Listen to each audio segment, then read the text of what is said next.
There are an estimated 50 or more nuclear warheads sitting on the ocean floor right now, and only two countries have ever officially admitted losing any.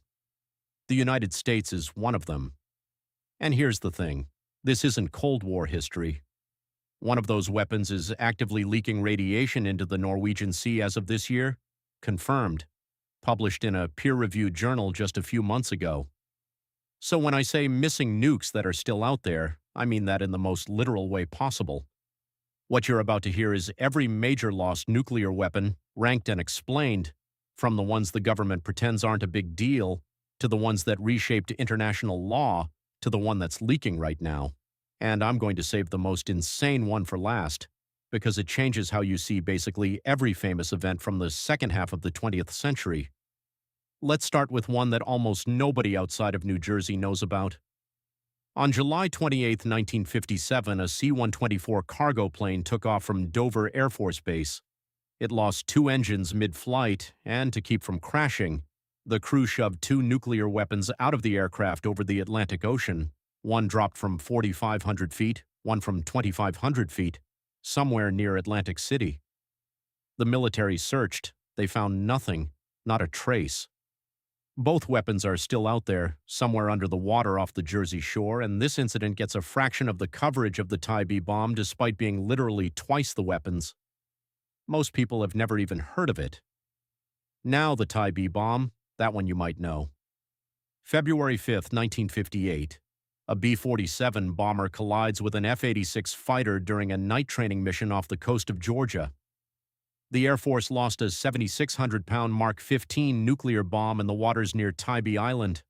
The pilot jettisoned it to prevent a crash, the plane made it back, and the bomb sank into Wassaw Sound. Based on a hydrographic survey in 2001, the bomb is thought to lie buried under 5 to 15 feet of silt at the bottom of Wassaw Sound, and it's still there. But here's where it gets genuinely strange. There are two official government documents about this bomb, and they completely contradict each other. The Air Force maintains that the nuclear capsule, the physics package needed to initiate a nuclear reaction, was removed before the flight, and a signed receipt confirms the bomb contained a simulated 150-pound lead cap. But then there's a 1966 congressional testimony from Assistant Secretary of Defense W.J. Howard. According to that testimony, the Tybee Island bomb was a complete weapon, a bomb with a nuclear capsule, and one of two weapons lost that contained a plutonium trigger. Howard later said he wrote it in error. One of these documents is wrong. Nobody will say which one. And when a retired colonel's search team went out in 2004 and detected a radiation spike in Wassaw Sound, the government mobilized, only to trace the readings back to monazite, a locally occurring mineral that emits radiation. The official verdict from 2001 is even better. Recovering the bomb is considered more dangerous than leaving it, because the roughly 400 pounds of aged conventional explosive inside could detonate if disturbed. So the government's position is essentially, we lost it, we can't agree on what's in it, and we're not going to touch it. It's just sitting there. Now I told you the last one is the one almost nobody realizes, and we'll get to that. But first, North Carolina. The Goldsboro incident from 1961 is somewhat known. A B-52 broke apart mid-air, dropped two hydrogen bombs, and one of them came terrifyingly close to detonating over North Carolina. You've probably heard the one-switch story. What almost never gets mentioned is what happened to the other bomb. The uranium secondary stage, the part that makes a hydrogen bomb, sank 100 to 200 feet into a waterlogged field. The Army Corps of Engineers tried to dig it out and gave up, so the Air Force bought a circular easement over the land, specifically so no one can ever excavate it. Farmers grow crops over it today, and the state of North Carolina marks the spot with an official roadside sign that reads, "Nuclear Mishap," an actual state historical marker for a buried hydrogen bomb component. That's where we are. All right, let's talk about the one that's a full vanishing. Not just a lost weapon, but a lost plane, a lost crew, and lost nuclear material with zero trace ever found. March 10, 1956. A B-47 carrying two nuclear cores descends into cloud cover over the Mediterranean Sea during a scheduled aerial refueling. It never comes out the other side. No wreckage, no bodies, no debris, no signal, nothing. Every other broken arrow, which is what the military calls a nuclear accident, left something behind. This one left nothing. It is the only nuclear loss in history where the plane, the crew, and the nuclear material all vanished completely, and it barely gets a Wikipedia paragraph. Now the Japan one. This one caused an actual international crisis, and it was buried for 24 years. In 1965, an A-4 Skyhawk aircraft carrying a live B-43 hydrogen bomb rolled off the elevator of the USS Ticonderoga into the ocean. The pilot, the plane, and the bomb went straight down to about 16,000 feet and are still there. The Navy kept this completely secret until 1981.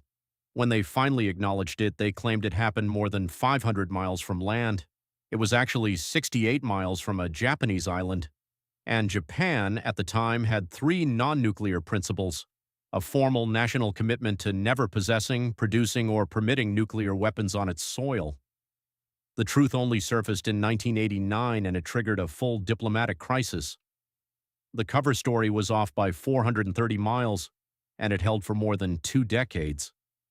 Before I get to the last two, and the last one genuinely reframes something you already know, if you've made it this far, you're exactly the kind of person who should hit subscribe, because this channel goes deep on stories like this every week.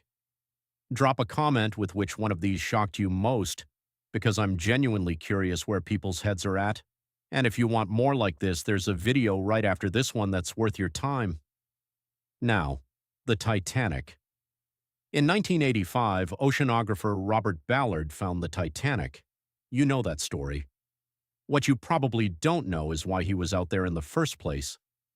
The Navy funded Ballard's expedition, but the actual mission was to covertly survey 2 sunken American nuclear submarines, USS Thresher and USS Scorpion.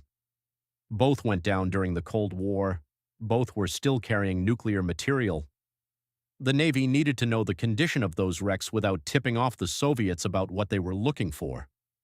Ballard agreed, did the classified survey work, and had about 12 days left over. He used those 12 days to find the Titanic. The most famous shipwreck discovery in history was a side effect of checking on lost nuclear weapons. That open loop I planted at the top, that's it. And now the one that's not history at all. In 1989, the Soviet nuclear-powered attack submarine Komsomolets sank to the bottom of the Norwegian Sea, along with its nuclear reactor and 2 nuclear warheads. The submarine currently rests 5,511 feet below the surface, and in March 2026, a peer-reviewed study published in the Proceedings of the National Academy of Sciences confirmed it is still leaking. Monitoring confirms intermittent releases of radioactive materials, with localized seawater near the wreck showing cesium-137 concentrations up to 800,000 times background levels.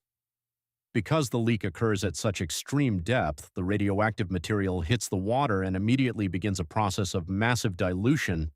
By the time you move just a few meters away from the hull, the radiation levels drop so sharply they almost vanish into background noise. So it's not a disaster right now, but the reactor is corroding, and the submarine won't last forever. For now, the ocean is absorbing the risk, but it may not always be able to. That's what makes this title present tense. Every other entry on this list is Cold War history. This one is a 2026 monitoring report. The leak is ongoing, the warheads are down there, and nobody is going to go get them. So here's where we ended up.